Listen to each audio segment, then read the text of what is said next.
Morning, folks. I hope you guys are having a great start to your day. Let's see where. Okay, so what we are going to do today, just looking at the calendar here, and I'm going to share my screen with you guys.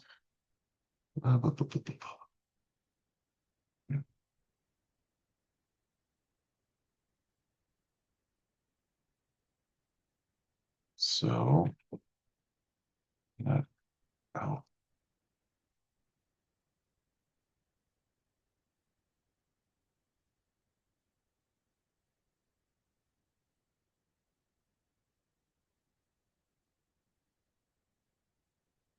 All right. Okay, so here is our schedule for the semester. Today, yeah, it's Chem 1310. Today is February 23rd, so that puts us on our 10th class day of the semester. What's scheduled for today is there is a quiz. I haven't added the link. I will add that later today. There's also discussion for these two things to be on time. They are due on Wednesday, the 25th at 11:59 p.m.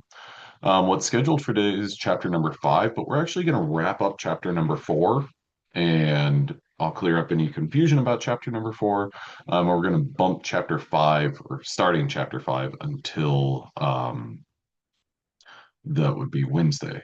I just want to go ahead and kind of put a bow on chapter number 4.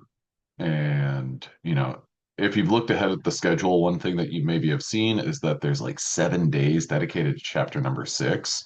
Um, that's really just because chapter 6 is dense. There's lots of stuff, and we're going to go into lots of stuff with that. But that's also kind of like a little buffer that I've built in for, ensuring that we cover everything. Okay. Now, let's see. Now I've got to get the. So we're going to be working on the same slide deck that we worked with last time. It's entirely possible, if not likely, we'll have a little bit of a shorter class period today. Just so this is chapter number 1310, chapter 4, part 3. And I'm going to stop my share of this. Okay. And then I'm going to make some more additions. Nope. Okay. Yep. We're wrapping up chapter number 4 today. Um, so let's see, we got 2.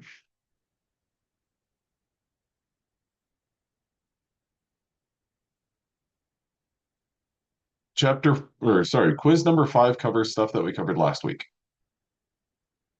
I got a private message question about the exam grades. Okay, so I'm happy that you asked about that. Um, with the exam grades, I am going to release them after class. I need you to look back at your exam, and I'm really sorry to do this. I did not want to do this, but I need you to email me and say, hey, I couldn't see the periodic table, so would you take a look at my exam? Um, it's not going to impact absolutely everyone. So just email me and I will take care of that as soon as possible. So email me and just say, hey, could you take a look at my exam? And then I'll get back to you. I'll try to do it right then and there, adjust your grade, and respond to that email. Um, like I said, I did not want to do that, but that's what I'm having to do. I went back and forth with Canvas folks trying to figure out a solution, but that's the best solution that we could do. Okay, so what we are going to be talking about is my email address. And you can always email me through the tool on Canvas. Um, I believe my email is at the top of the syllabus, but also joelgray@txstate.edu is my email address. So I'll send that to everyone real quick.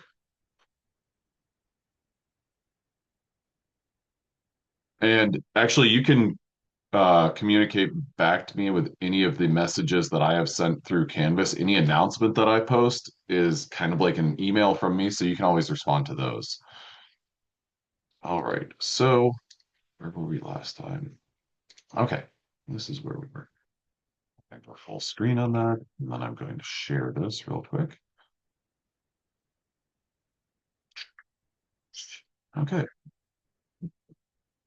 So we were talking about different types of bonds and bonding. Specifically, we were talking about how we would classify a bond. So, could everyone give me a number in the chat if this slide looks familiar?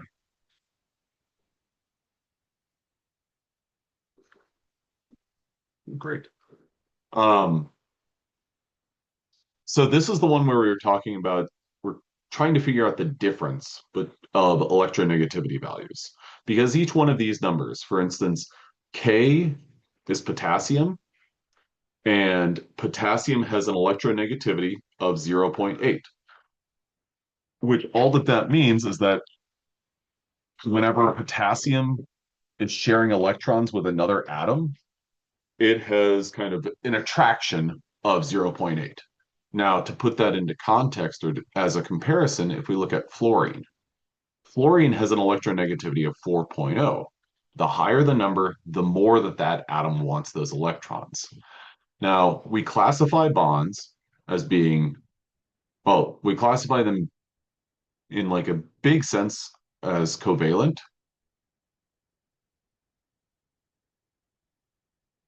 or ionic. Now, when it comes to those two big categories, covalent versus ionic, well, we have subcategories. So nonpolar or polar when it comes to covalent. And then ionic is kind of its own thing. So when we look at a bond and we want to classify it as a polar covalent bond, what that means is that one of the two atoms, I'm just going to say X and Y here, one of the two atoms wants those electrons more. So we'll just say that Y wants them more. They're sharing them, but Y kind of has a greater kind of pull for them, in which case that would be polar, where they are unequally shared. This is kind of the middle ground. Then more extreme than that is where the sharing isn't even really sharing. It's like one atom has given electrons to the other. So the way that we look at that is we quantify that and we figure out what the difference in the electronegativities is. So a non-polar covalent bond would be one where the electronegativity difference is 0.5, or sorry, less than 0.5. So if carbon and phosphorus, if we saw a bond that was CP, the electronegativity difference there, taking these two numbers, this 2.5 and 2.1, could somebody add to the chat what that difference would be?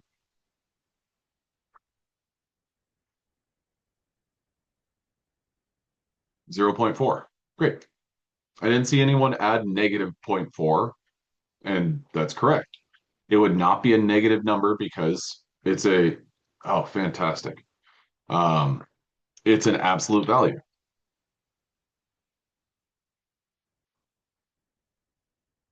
Now, if we were to look at, let's say, a bond between carbon and nitrogen, so C to N, well, that would be an example of two atoms that are sharing electrons. How would we classify that bond based on the electronegativity differences? Would we say N for nonpolar covalent, P for polar, or I for ionic? Polar, exactly. So in order to kind of get down to this, all that we are really needing to do is look at, well, what's the what is the number and or sorry, what is the difference between these numbers and where does that land it? So last but not least, if we look at the difference between K and F, potassium and fluorine, our electronegativity difference between those two atoms would be, well, 4.0 and 0.8 or 3.2. So you have an electronegativity difference of 3.2. The the sharing of electrons wouldn't really even be sharing. This would be considered an ionic bond because those electronegativity differences are so great. All right. Now, excuse me, I'm sorry. Um, could you give me a Y or an N if you think, given a table like this, given the periodic table with these values, if I asked about specific bonds, would you be able to classify them, or would you be able to remember these different ranges to classify a specific bond? Okay. So thinking ahead about your next exam, these ranges might be something that you want to include on your note card, where you say, oh, okay, well, what I'm going to do, just in the interest of like efficiently using your space, is I'm going to say 0.5 to 2.0. That's polar. Well, if it's less than that, it's nonpolar. If it's more than that, it's ionic. And if you can just write 0.5 to 2 polar, then remember more is ionic, less is nonpolar. That's going to help you and that's going to save some space. Now, this is important because I alluded to this last time, mixing substances. Um, things that are polar like to mix with other things that are polar. Things that are nonpolar like to mix with things that are nonpolar. So, one example that I can think of is I'll tell you this. Um, water is polar. Um, if we compared that to, let's say, gasoline, octane, gasoline is nonpolar. If you mix these two things together, like if you had a glass of water and you poured some gasoline in there, they're not going to mix well. And you'd be able to see, with the naked eye, you'd be able to see that gasoline in there. It would stand out because they're not going to mix well. Now, if you shook it up a whole lot, maybe you're going to be able to see it um, separate, or sorry, you're going to be able to see them mix well together. But overall, it's going to, given enough time, the gasoline's going to kind of find other gasoline molecules, and they're going to aggregate together. They're going to kind of cluster together because they're non-polar. So I'm not going to have this as a Zoom question today. I'm not doing any Zoom questions. I'm going to give Zoom credit if you're here. So simply by being in the class, I'll give you credit for that, um, for your Zoom participation today. But this is the sort of question that I want you to be able to answer on your exam. Which bond is most polar? So this is looking at a spectrum of them. So we've got HH. Well, what's our electronegativity difference of hydrogen and hydrogen? 0. Carbon hydrogen, well, that would be a 0.4. I'm seeing everyone already drop the answer in the chat. Carbon to fluorine, that's a 1.5 difference. And then C to Cl is going to be about 0.5. So you're correct. C is the correct answer for that one. Now, what we do with this information is, okay, let's just go with carbon and fluorine. Um, we've got an electronegativity difference. I think everyone's good and in agreement that fluorine is more electronegative. So I'd like you to kind of say that word aloud for yourself, electronegative. Electronegative. The fact that it's something negative isn't really by mistake. Um, what's the opposite of negative? Positive. So when you think about these two atoms, carbon and fluorine, and you say, oh, well, fluorine's electronegative or more electronegative, that also means that carbon is more electropositive. So we represent this and we kind of model this. We draw this in a specific way. And the way that we draw it is a couple of different ways. We've got three different representations. This one, and this one. So all three of these models are effectively meaning and trying to convey the same thing. If we look at, I'm going to go with the one on the far right. Now, if you would please, let's look at, give me a Y or an N. Would you agree that the kind of, I'm just going to go with the bulbous shape around the atom on the left is smaller than the bulbous shape around the atom on the right? Give me a Y or an N if you can kind of see what I'm talking about there. Okay. What do you think that's representing? The larger area on the right-hand side, the larger area being our more electronegative element. What do you think that represents? Vivian, spot on. The amount of electrons. And one thing that is important to kind of think about is, or one thing that I want you guys to know is it's it is like literally impossible to guess where an electron is at any point in time. Um, and whenever I say where an electron is, I mean a specific location, like um, where it is in proximity to a proton or where it is in proximity to a nucleus of an atom. It's impossible to track that. So when it comes to, well, the amount of electrons being, or the greater abundance of electrons on the right-hand side, really what this is showing is kind of like a statistical likelihood. So I'm going to say probability,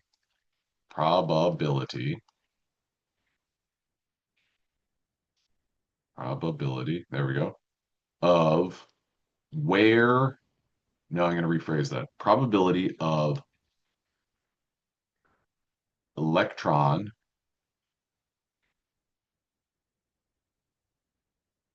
location.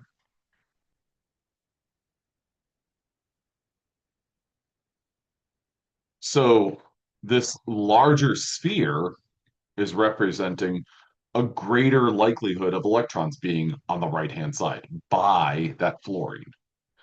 Then that's also like we've got the shape, the size of that shape, but also the color. It's a little bit more red. Red represents kind of a negative charge. This left-hand side, this bluish region represents proton or represents kind of a lack of electrons. So this is known as an electron density map diagram. I'm just going to go with map.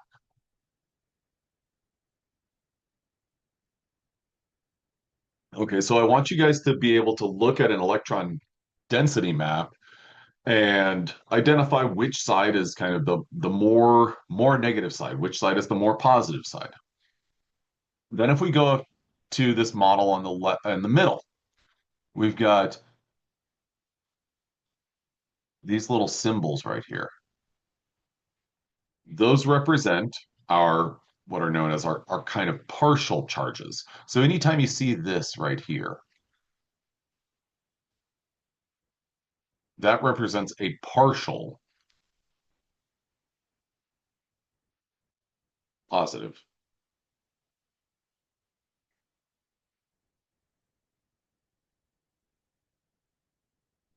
So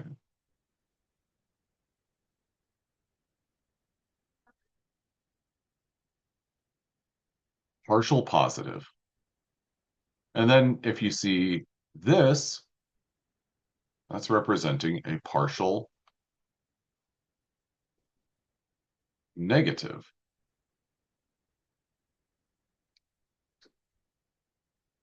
Okay. And then last but not least, this last model right here. I like this one just because it's got a simple diagram and it's almost like the symbol right here is referred to as a dagger with the arrow pointed end pointing towards the more electron rich region. This kind of handle type of region is the more positive end. So we have these three different models or these three different representations of a bond and its polarity. So if I were to show you an atom or, one way that we could use that and apply that sort of thing, I could change this question. And rather than being, oh, which bond is most polar, I could change this question to read as soon as my eraser begins to work. For some reason, my USB cable is like super slow. Um, yeah. Okay. So I could change this question to be which delta, or sorry, not delta, which dagger, oh, there we go, Dagger diagram, sorry for my handwriting, is correct. Which dagger diagram is correct? In which case, let's say that I would do something like this. I do kind of two overlapping ones here because, well, or maybe I just go with let's eliminate A as an option. Instead, for this one, I'd say, okay, for option B, I'd say, okay, well, it goes like this. Option C, it goes like this. And then option D goes like this. So what I'm asking you to do about this one is to visualize this dagger. Actually, heck, I could just draw it. Is that correct? Is this correct? Or is this one correct? Can you give me a Y or an N if you follow my diagram there, my models? Okay. So essentially the pointed end, so the like arrow pointed end, the arrow tip is supposed to go towards the more electronegative element. So between carbon and hydrogen, which one of these is more electronegative? Well, carbon is. And so is that correct? Yeah, B is good. Now, C, we're looking at the more electropositive end. This dagger shows it being, well, above the fluorine. Fluorine is more electronegative than carbon, so this arrow is incorrect. Is everyone, could you give me a five in the chat if you're good with it, B and C, understanding those? Okay. Now we're moving on to answer option D, and D has the partial positive end or the handle part of the dagger above the carbon, and then the arrow towards the chlorine. Well, chlorine is more electronegative than carbon, so actually this one is correct. So this would not be a good one for me to put on the exam, um, just because I gave you two right answers. But could everyone give me a nine in the chat if they understand why B is correct, C is incorrect, and D is correct as well? Okay. So being able to kind of understand this sort of question and be able to answer and look at this kind of symbolic representation is kind of the next level to understanding polarity. So we've got anytime we look at a molecule, we want to be able to say, is it polar or is it nonpolar or is it ionic? Or sorry, let me rephrase that. Anytime we look at a bond, we want to be able to classify that bond as polar, nonpolar, or ionic. Then we want to identify, well, which atom or which species, and I'll use those terms, species and atom, kind of interchangeably, um, which species is more electronegative, and how should I kind of represent that? So the next part of all of this is being able to draw a Lewis structure and Lewis structure of a molecule. So in order to do that, we can do a couple of different things. The first thing is we want to be comfortable with the periodic table. We want to be able to look at the periodic table and be able to say, okay, well, how many valence electrons does an atom have? Group one, these neutral atoms, when they are neutral, they're going to have one valence electron. Okay. These, when they are neutral, are going to have two valence electrons. Group three elements, and sometimes you'll look at the periodic table and this will be listed as 13, but the way that I think is helpful to do this is to just go group one, two, skip over this middle block, and then we're at three valence electrons, four valence electrons, five, six,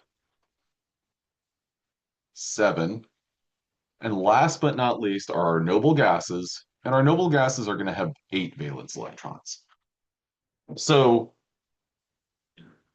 being comfortable with that is a very good thing. Now, what we want to be able to do is anytime we see a formula, for example, H2O, I want you to be able to kind of deconstruct that so that you could draw that molecule. Now we know that this right here represents two electrons, two shared electrons. This does the same. This represents a lone pair, two electrons. And so we want to be able to come up with these models based on the number of valence electrons. Now, I'll have you guys know that the structures that you're going to need to be able to draw are, you know, they're going to be direct. And what I mean by that is the ways that you draw them, it's not going to be, okay, well, this molecule has 16 carbons and 30 hydrogens. That's very complicated. It's rooted in what we're going to do, but it's beyond kind of the scope of what we need to do in this class. So what I'm going to ask you guys to do is kind of work with me when it comes to going through the process of drawing a molecule. Now, we're going to draw three molecules together. The first one, I'm going to go with CO2. Then the next one is CH2O. And then the last one is TCl5. Okay, so the progression in complexity. So the first one is CO2. It's going to be a little bit simpler just because of the number of electrons that we have. I'm going to give myself a blank slide to work with on the next page. Insert new slide. There's that. Okay, cool. So let's go ahead and we're going to toggle back and forth, or actually, what we're going to do is we're going to draw CO2 on this slide. Now, the first step whenever you're doing a Lewis structure is you always want to come up with how many electrons can you draw, or how many electrons do you have to work with? And to answer that, you have to come up with, well, how many electrons does carbon have? How many valence electrons does carbon have? And all that we do is we look at, well, carbon is in group four. So we've got four, or carbon is bringing four electrons to the party. And I'm going to just refer to the number of electrons. I'm not going to say core or valence. just because when we're drawing a molecule, the shared or transferred electrons are always going to be the valence electrons. Those are the electrons that are involved in bonding. Could everyone give me a M in the chat if, okay, I got it, only the valence electrons? Okay, so can everyone give me a one in the chat if they're good with, yeah, carbon has four valence electrons or four electrons. Great. Now, the next element that we have to deal with, or atom that we have to deal with, is oxygen. There are two oxygens. So, how many electrons total are my two oxygens bringing to the party?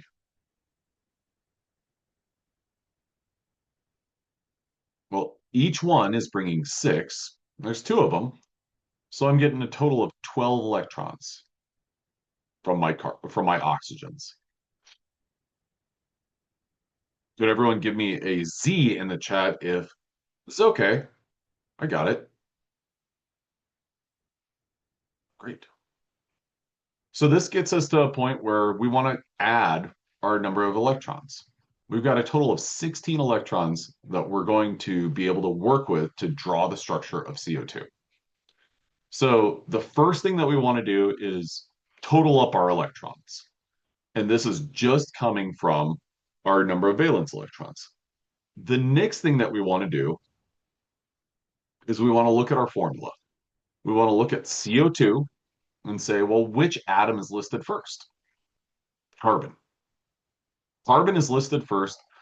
So more times than not, the first atom listed is going to be what is, if we look back at this, that is going to be what's known as our central atom. So when we have a total of three atoms, we want to make one of them central. And so if you have three different atoms, we've got one option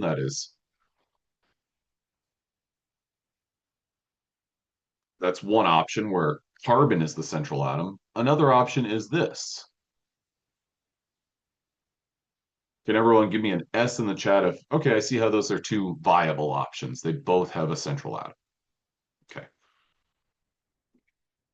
And does it get more complicated than this? It can, and it does. But we're going to start out with this as our approach. So we're going to try to make something like linear, put it in a straight line or put it in, some sort of simple structure. Now, I said that carbon is our central atom. I stand by that. The first atom listed is typically your first or your central atom. So for this, I'm going to be able to erase the COO. Now, with that in mind, I've drawn this structure that's kind of our bare bones. I'm just going to say that this is the bones of our structure. Um, if you look at the number of electrons that I've drawn in my bare bone structure, how many electrons have I displayed or how many have I shown there? Four. Perfect. Great job. So then the question is, how many electrons do I have left to draw? Well, if I started with 16, subtract 4, I've got 12 left. Okay. Now, I've got these 12 electrons left to draw. One of the things that I need to do is I need to, whenever I draw all these electrons, what's the rule that I need to think about when it comes to drawing or placing the rest of these electrons? Thinking of one word,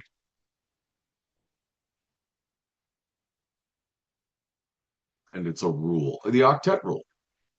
The octet rule says every atom should see how many electrons?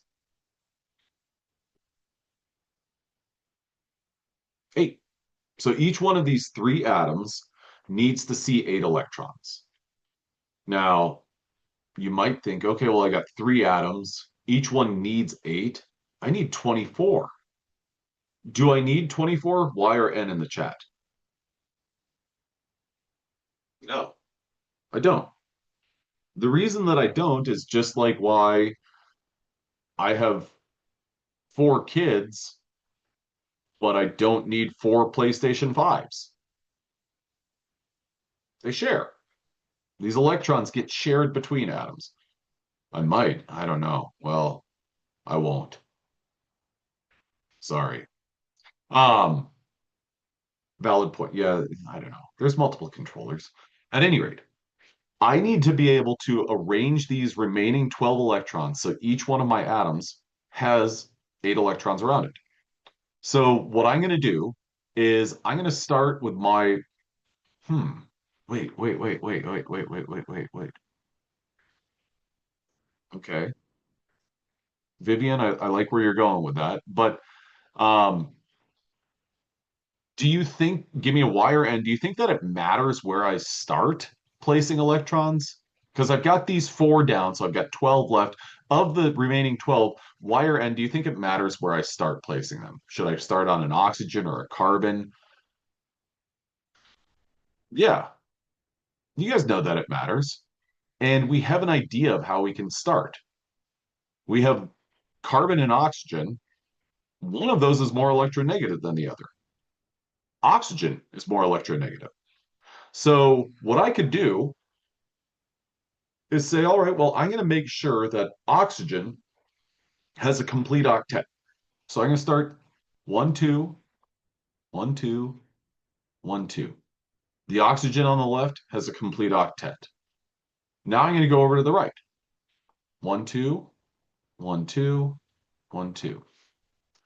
Now I'm going to change colors because I want to kind of make an example of this.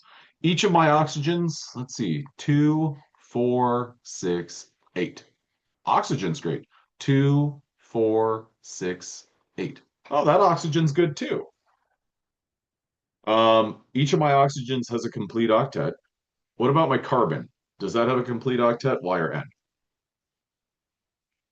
Nope, it doesn't. So is this structure good?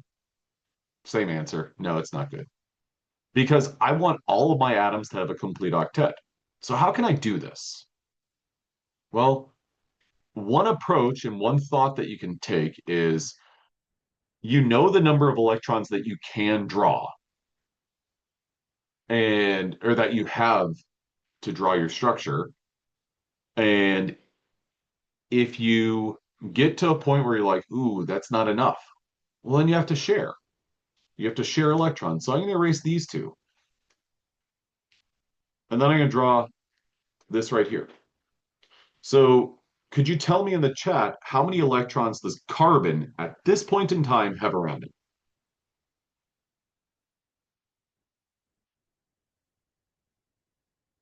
6.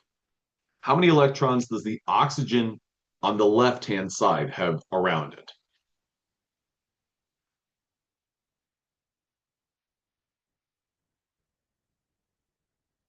8. Here's 2. Here's 2 more.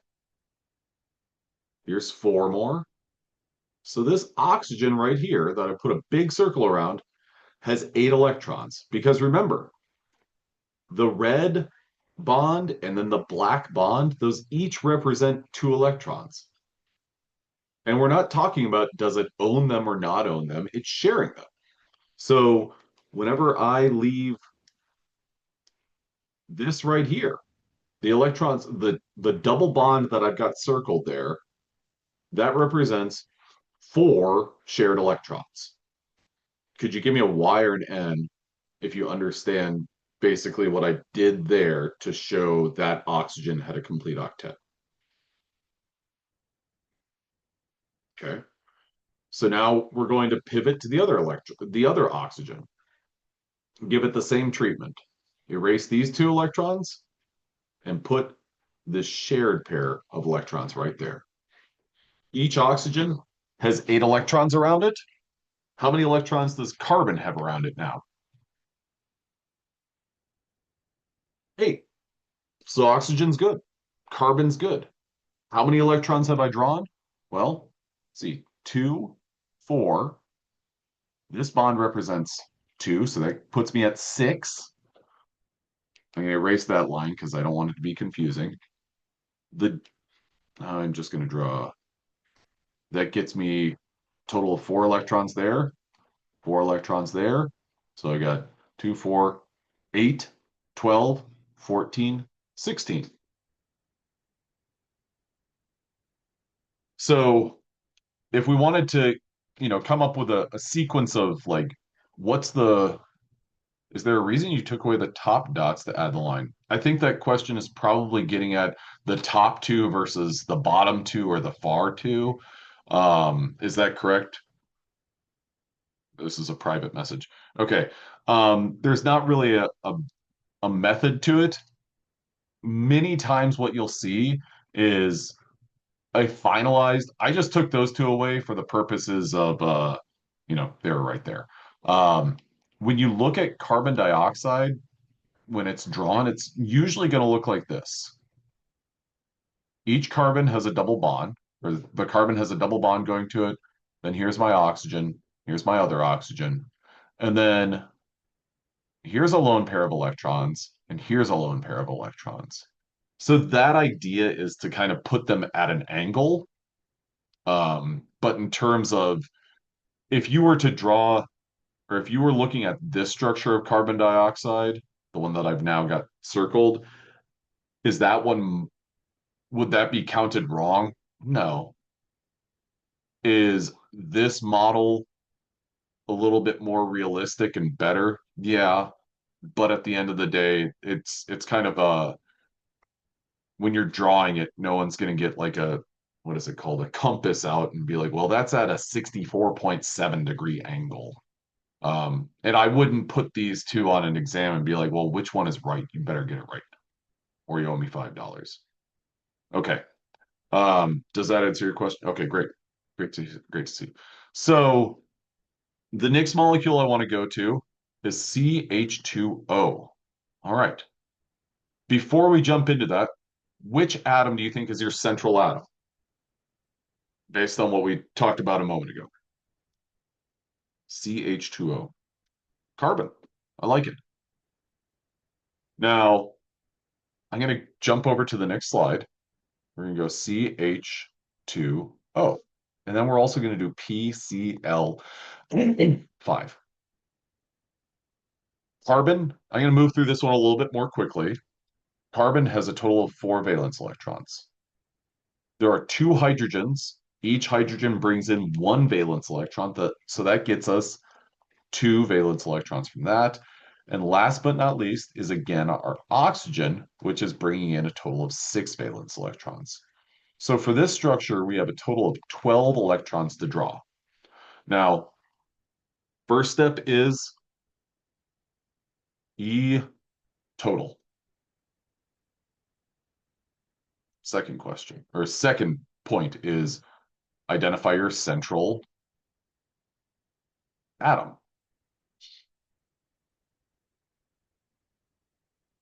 So I'm going to go ahead and say carbon is my central atom. The third thing that I want to do is make that bones or bare bones structure. Now, whenever I do that, I think that it's a good practice to go ahead and say I've got a central atom and then every other atom is coming off of that. Start out with that as your approach and you'll be in good shape. So I'm going to do this. I've got carbon, hydrogen, hydrogen, and oxygen coming off of that central carbon. So there's my bare bones structure. The fourth step, and if you don't follow the bare bones structure, please don't hesitate to send me a private message or just a public message, whatever. The next thing is do some totaling of electrons. And whenever I say that, I mean, how many electrons have you drawn? And then 5 octets. And then 6 will be, and the fifth step is kind of confirm everything has a complete octet. And then sixth is going to be revise. Okay, So we've got our third step completed here. We've drawn our bare bone structure. Now we're going to total up the electrons that we've drawn. At this point, I've drawn 6 electrons, so we have 6 left. Okay. Now, before I begin placing them, I want to look at all the different species that I've got. Carbon has 6 electrons around it. Hydrogen, each of those hydrogens have 2 electrons around it. Hydrogen is not an atom that needs 8 electrons around it. So my 2 hydrogens are content. So I'm going to go ahead and say H, H, C, and O when it comes to the octets. And I'm going to scribble out hydrogen. I'm going to scribble out my other hydrogen because those both have a complete octet. That it's not 8, but they are satisfied with the number of electrons they have around them. Carbon, on the other hand, I need to get 2 more electrons around it. Oxygen, I need to get 6 electrons around it. If you look at the total number of electrons that we have, which is 6 remaining, we're going to run into a little bit of a problem because if I do this, well, that satisfies the octet of oxygen, but carbon remains without a complete octet. So just like we did last time, we're going to go ahead and drop these 2 electrons. And I just kind of randomly picked those, so it doesn't matter so much, but I'm going to put a double bond from carbon to oxygen. Now, let's see, where does this put our oxygen? Oxygen has 2 lone pairs of electrons and a shared or a double bond, which represents 4 electrons. So, question, Y or N in the chat, does oxygen have a complete octet? Okay. Does carbon have a complete octet? Y or N in the chat. How many electrons have I drawn? 2, 4. This is 4 more, so that gets me to 8, 10, 12. And these numbers 10 and 12, I don't want you to be confused thinking that single line represents 10 electrons. That's just keeping tabs of my total. So this is my structure for CH2O.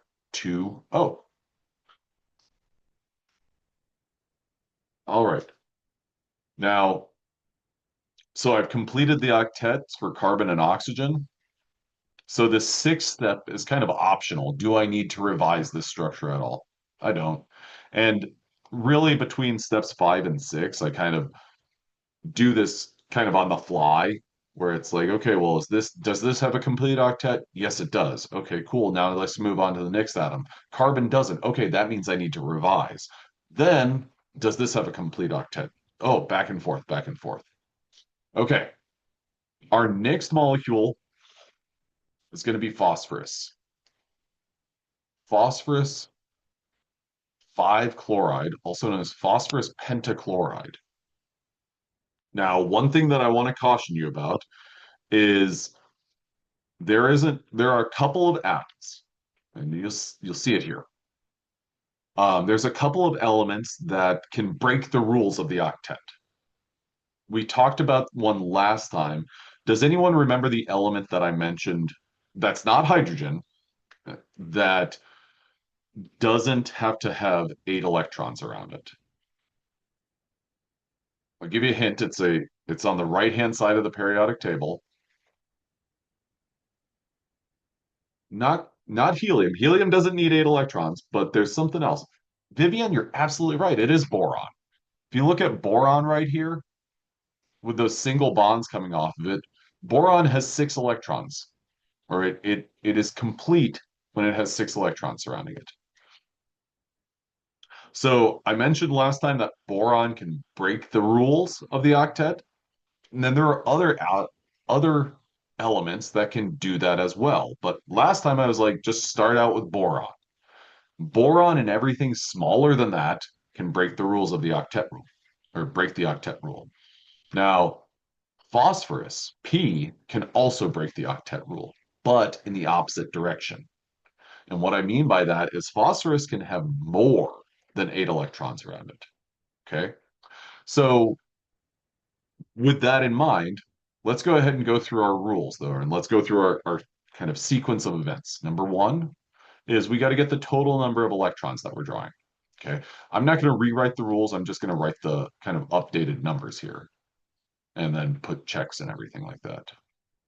Um, could anyone get me a total by toggling back to the previous slide? Or actually, I'll do it real quick. Um, add to the chat how many total electrons are going to be in PCl5? PCl. Oh, that was PCl. Okay. I see 40. Is everyone good with 40? Give me Y or N to the chat. Because phosphorus rolls in with five. Then there's five chlorines. Each one of them rolls in with seven. 7 times 5 is 35 plus 5 gives us 40. Perfect. Great job. Thank you very much, Vivian. So we've got a total number of 40 electrons to draw. Okay. Now, our central atom, PCl5. Well, phosphorus, P. Now, the third step is to draw the bare bones structure. So I'm going to put the phosphorus in the middle.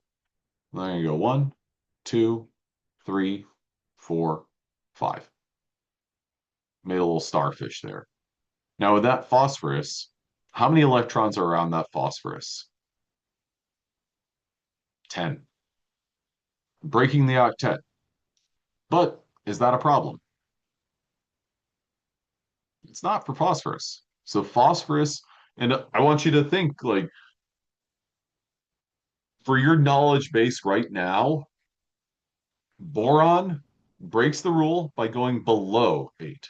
Phosphorus breaks the rule by going above 8. Are there other elements? Yeah. Do you know them and have you been confronted with them? No. So do you need to stress about those now? No.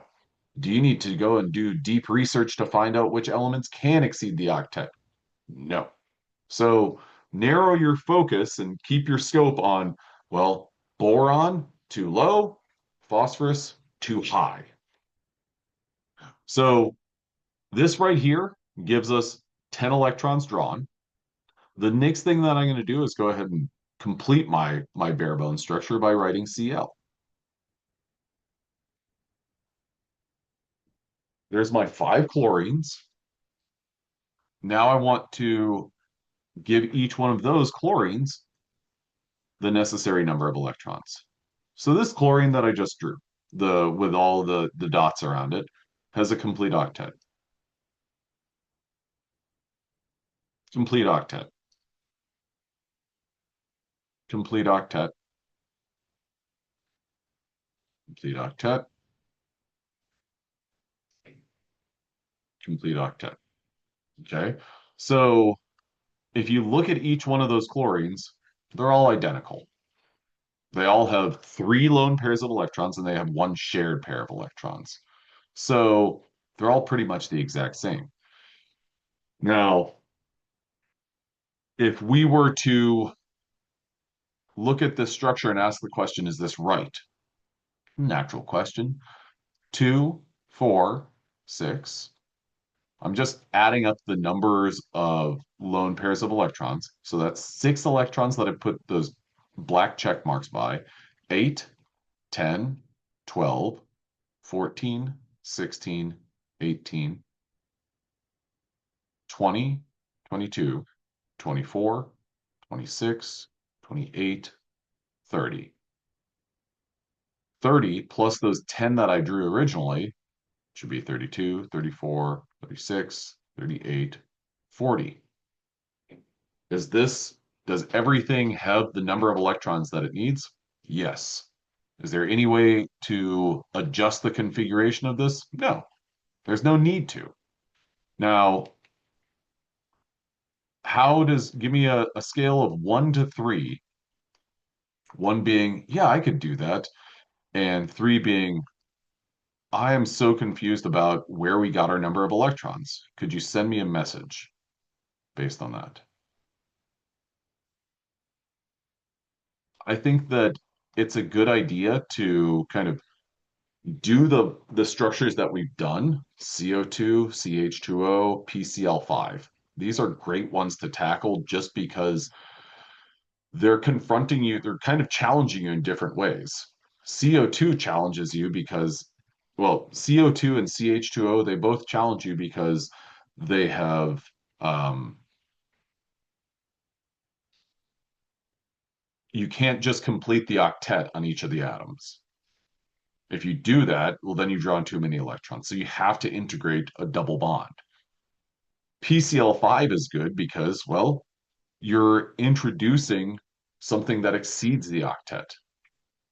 Okay. I'm seeing lots of ones and twos. I'm happy to not see any threes. If you have a three in your head, then just kind of scrub back through this video and check it out again. I get it. Oh, I got a great question. In CH2O, why does hydrogen not need eight electrons? That's a great question. The reason is because, and we could go back super far, but what I think is probably the best thing for you to do is to think about hydrogen and helium, H and He, as elements that just need two electrons. And you might be thinking, well, why? Well, where is helium? Could you tell me which row or group on the periodic table? And this is helium is, it's not displayed here, but helium, yeah, helium is in group eight. So helium with two electrons around it has a complete octet. Um, so it has a complete octet with those two electrons. So it's kind of weird. Helium's happy. Helium's a noble gas with only two electrons. Hydrogen, if it picks up a single additional electron, then it has the same electron number or configuration as helium. So that makes hydrogen happy. So hydrogen picking up a second electron gets it two. It's effectively the same as helium then. So long story short, hydrogen only needs to get one additional electron because it's kind of most similar or closest to helium. I hope that answers that question. Okay. So that is one thing that I think is a good practice. Now, to add a layer of complexity to this, tell me, let's look at PCl5. And then let's jump back a little bit and let's grab some of these electronegativity values. P is 2.1, Cl is 3.0. So I'm going to go back and write those out. P is 2.1, and Cl is 3.0. Okay. So if we were to look at each one of these individual bonds, could you give me a Y or an N? Is that dagger?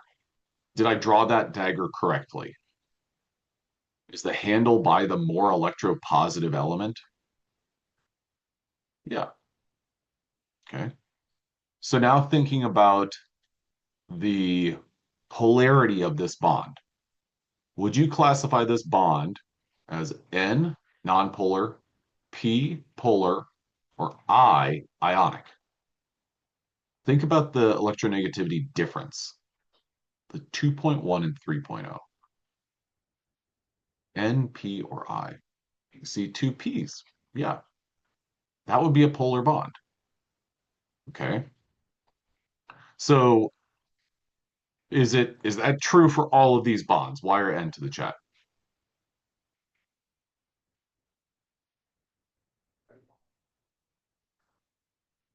I mean, all these bonds look the exact same, same players. So yeah, all these bonds would be the exact same. Now, let me ask you this. This molecule, if we let's imagine that this molecule is a game of tug of war, and we've got this phosphorus in the middle that is pulling against all these chlorines. If you look at only one of those bonds, chlorine's going to win. But if you're thinking about that phosphorus as being in a location where it's being pulled in five different directions, um, are any of these chlorines going to win in that game of tug of war? No. I mean, you can kind of visualize that as like it's basically like you tie five ropes around a tree and you have five people with equal strength pulling in five different directions. That tree is going nowhere. That phosphorus is going nowhere. So this each one of these bonds, I'm going to say this, bonds are polar. But the molecule as a whole, this is confusing, but I want you to bear with me on this. The molecule is non-polar.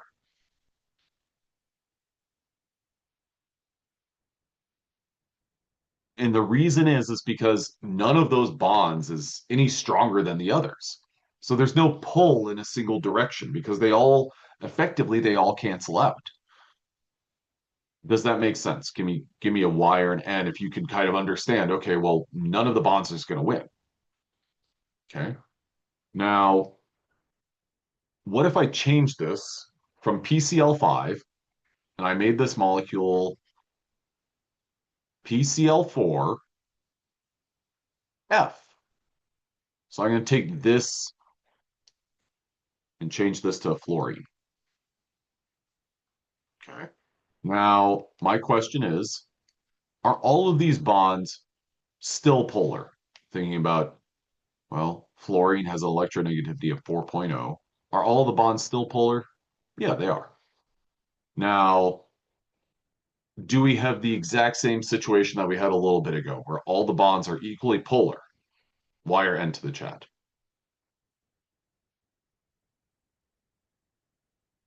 They are all polar, but are they equally polar? No, they're not. Because the electronegativity difference between fluorine and phosphorus, well, that's 4.0 minus 2.1. So that's an electronegativity difference of 1.9, whereas PCl is 0.9. Can everyone give me a five in the chat if they understand the numbers that I put down there and why I put those down? Okay. So let's go back to this game of tug of war. And let's say that the chlorines, they are all, let's say you've got four clones of Dwayne the Rock Johnson. You got four clones of that guy. They're all equally strong. But then your fluorine is Incredible Hulk.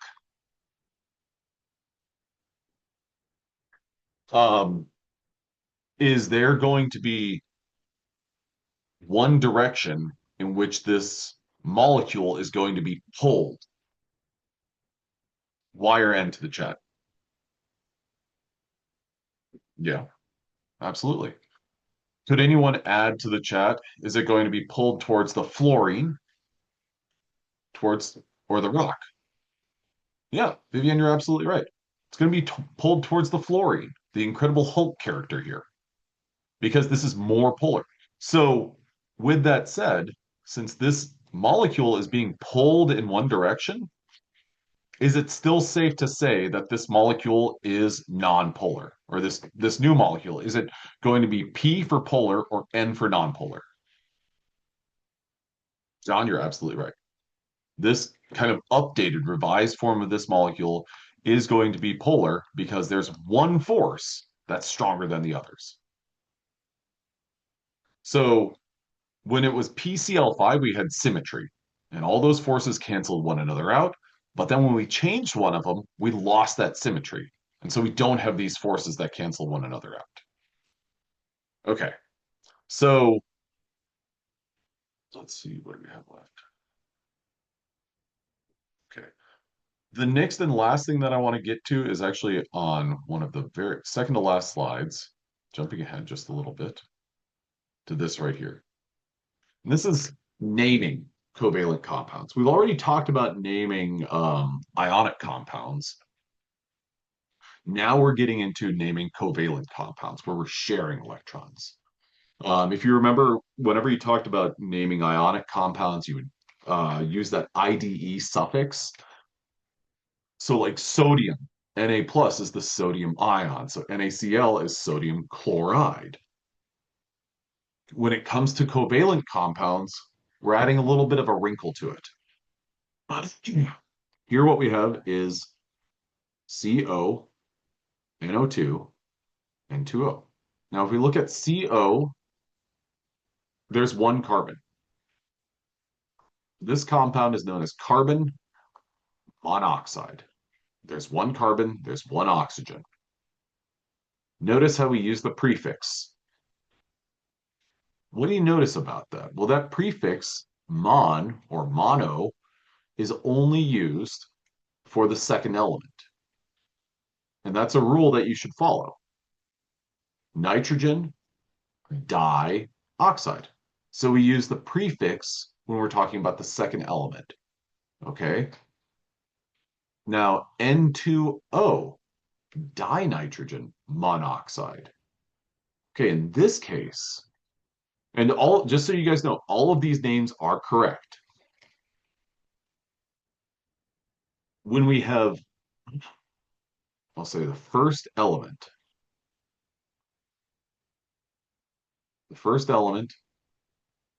I'm going to use a rule. More than one means use prefix. But if it's just one, you do not use the prefix. The second element,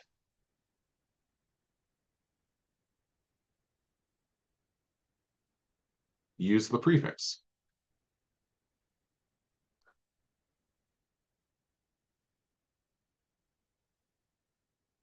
So if we look at carbon monoxide, we call it carbon monoxide as opposed to monocarbon monoxide.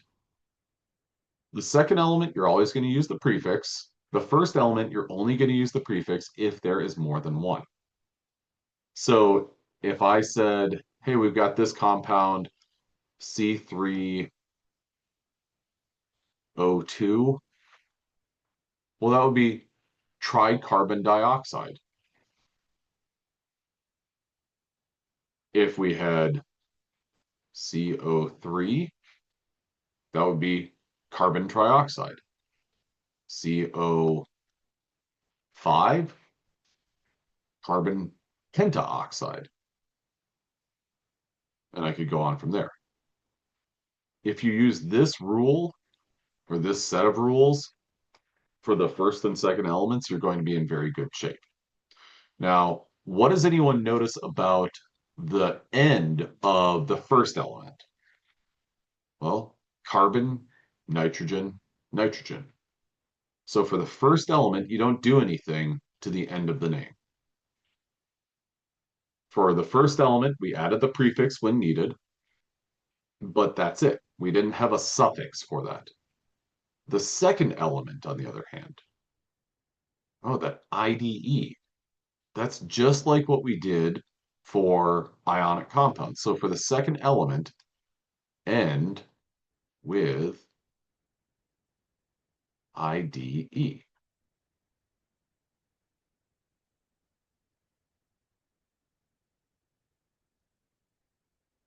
Okay. Give me a 5 if, yeah, I follow that. That makes sense.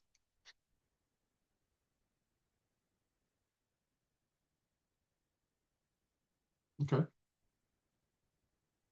So when we look at this, rather than doing this as a poll, I want to just tackle each one of these names individually. Now, the first thing that I want you to notice is if we look at C and D versus A and B, well, if you look at A and B, potassium is a metal. Cl is a nonmetal. Potassium is a metal. Chlorine is a nonmetal. When we use a metal and a nonmetal, we're making an ionic compound. So when it comes to ionic compounds, we don't use prefixes. So this would be, um, well, K3Cl would be potassium chloride or potassium 3 chloride. And then it would be, um, well, actually, no, A and B are both kind of distractors, because they're not possible to exist. Okay, now let's look at PCl3. P is phosphorus. Is it monophosphorus? Nope, it's phosphorus. And then we've got three chlorines. So we're going to say trichloride. What if it was answer option D? What is the name for answer option D? That's triphosphorus. Triphosphorus. It's coming. It's getting there. Monochloride.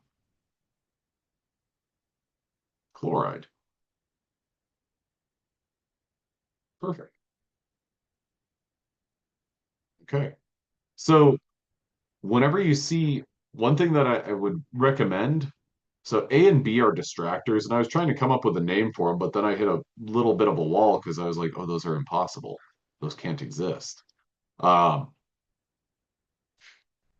what I would recommend is whenever you see a question like this, to look at the answer options and say, okay, well, is this a metal and a non-metal? It is. Okay, so will that metal and a non-metal, do we use the prefixes? We don't. So what I'm going to do is I'm going to eliminate A and B because this answer option, phosphorus trichloride, it's referencing or it has a prefix. So by that having that trichloride prefix or that tri as a part of the name, A and B are out because A and B are ionic compounds. My point here, ionic names don't use prefixes. Ionic names don't use prefixes. Okay, well, that's where I'm going to end today. And then we'll pick up with this stuff again on Wednesday. I am going to hope that you have a wonderful afternoon.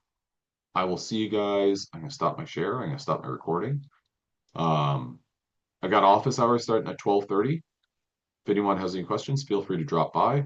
I'll be posting this link a little bit later this afternoon. And the quiz is over, stuff from last week. Yep. And I'll be releasing your exam grades in a little while, so just be ready to